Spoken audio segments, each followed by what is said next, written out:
പൊന്നോണമായി ഞാൻ വന്നു. പായസം റെഡി. ശരി ശരി ശരി ഹാപ്പി വേണം. ഓക്കെ. ഇവിടെ എന്താ പരിപാടി? ഒരു സദ്യ ഉണ്ടാക്കാൻ പറ്റുമോ നോക്കുക. മാവേലി വന്ന കാര്യം നിൽക്കാതെ പോയി അരി കഴുകിറേ. ഈ സദ്യയൊക്കെ ഓൺലൈൻ ഓർഡർ ചെയ്തപ്പോയിരുന്നു. ഒന്ന് പോടാ. അന്ന് എനിക്ക് എൻ്റെ കൈപ്പുണ്യത്തെ കുറിച്ച് അറിയത്തുണ്ട്. ഓ അളിയ, അങ്ങനെയാണെങ്കിൽ സൈഡ് ബിസിനസ് ആയിട്ട് നമുക്കൊരു റെസ്റ്റോറൻറ്റ് തുടങ്ങിയാലോ? Idea is good, but show me some money. ഈ മണിയല്ല, മണി. ഒരു പാർട്ണർഷിപ്പായി തുടങ്ങാനാണെങ്കിൽ ഞാൻ റെഡി. ഈ 3 പേരുടെ പാർട്ട്ണർഷിപ്പ് തുടങ്ങിയല്ലേ?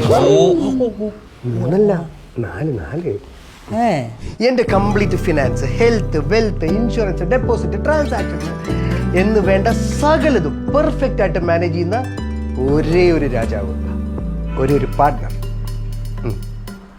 ഫെഡറൽ ബാങ്ക് ആണ് നീ ഉദ്ദേശിച്ചെങ്കിൽ എൻ്റെ പാർട്ണറാണ്. പണ്ട് മുതലേ എൻ്റെ പാർട്ണർ ഫെഡറൽ ബാങ്കാ. അപ്പൊ പിന്നെ കൂടുതലൊന്നും പറയണ്ടല്ലോ. വേഗം സദ്യ ഉണ്ടാക്കി ബാക്കി ബിസിനസ് പ്ലാൻസ് കഴിച്ചുകൊണ്ടാലും എന്തേ. രുചിക്കൂട്ടുകളുടെ ആത്മബന്ധമാണ് ഓരോ ഓണസദ്യയും. ഫെഡറൽ ബാങ്കിൽ നിങ്ങൾ ആസ്വദിക്കുന്നത് ഇതേ ആത്മബന്ധമാണ്.